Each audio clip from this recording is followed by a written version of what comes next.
que les fabricants de voitures électriques chinoises pourront un jour débarquer en Amérique, ou à tout le moins en Occident, on le voit. Les fabricants chinois de voitures, là, Li, BID, BYD, NIO, Xpeng Motors et autres sont en train de essayer de conquérir la planète. On a commencé à débarquer en Europe. On a ouvert des concessionnaires.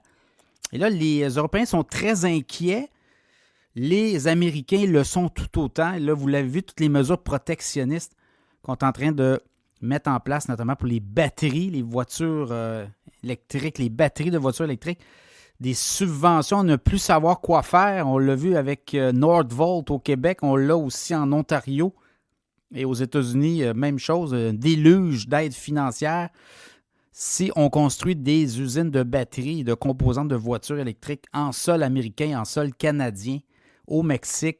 Donc, c'est vraiment une guerre de territoire. Même Joe Biden a fait une priorité à la Maison-Blanche. On dit qu'on va aller beaucoup dans le protectionnisme au cours des prochaines années. Les Chinois produisent maintenant, on dit, plus de 50%, même à peu près 50% des voitures électriques produites dans le monde, c'est les fabricants chinois, même c'est même plus élevé. Tesla est là, mais je regarde la production des voitures électriques des autres concessionnaires qui sont en arrière complètement. Si Tesla n'était pas là, les Chinois domineraient les ventes de voitures électriques. Et on dit qu'en 2024, une voiture sur 5 vendue dans le monde sera électrique. En Chine, c'est 4 voitures sur 10, donc c'est 2 fois plus élevé. L'adoption vers l'électrique. Et là, les concessionnaires chinois ouvrent des concessions en Europe. Et là, la Commission européenne vient d'ouvrir une enquête pour savoir si ces véhicules-là sont faits ou produits avec des aides financières de l'État chinois. Donc, on est là. Et je pense qu'on s'en va vers des espèces oui, des quotas, mais on va aussi imposer des droits de douane. Tranquillement, là, c'est ça qui s'en vient. On ne veut pas que les Chinois prennent le contrôle du marché de la voiture, qui est très, très lié à des industries soit européennes en Europe ou encore nord-américaines, donc le Big Three. Et Tesla également. Même Elon Musk est sorti récemment pour dire que les gouvernements, notamment de l'Europe, les gouvernements des États-Unis, du Canada, du Mexique, devaient considérer l'idée de taxer ou d'imposer des quotas sur les ventes de voitures chinoises en Amérique, en Europe, pour justement aider les fabricants, les manufacturiers, soit européens ou encore nord-américains, de pouvoir tirer leur épingle du jeu. Sinon, actuellement, les Chinois sont capables de produire des voitures à 15, 20 000, on disait 25 000, 30 000 $, ce qui n'est pas le cas là, des grands joueurs de l'auto, soit en Europe, soit en Amérique du Nord. Et on devra freiner les Chinois qui, eux, sont prêts à débarquer. Ils ont aussi la technologie. Actuellement, dans le monde de la batterie, c'est les Chinois qui dominent. Donc, avec les subventions qu'on offre actuellement, par exemple, au Québec, pour l'achat de voitures électriques, on envoie une partie de cet argent-là directement en Chine, puisque les composantes des voitures actuelles vendues viennent de Chine, encore les batteries électriques aussi.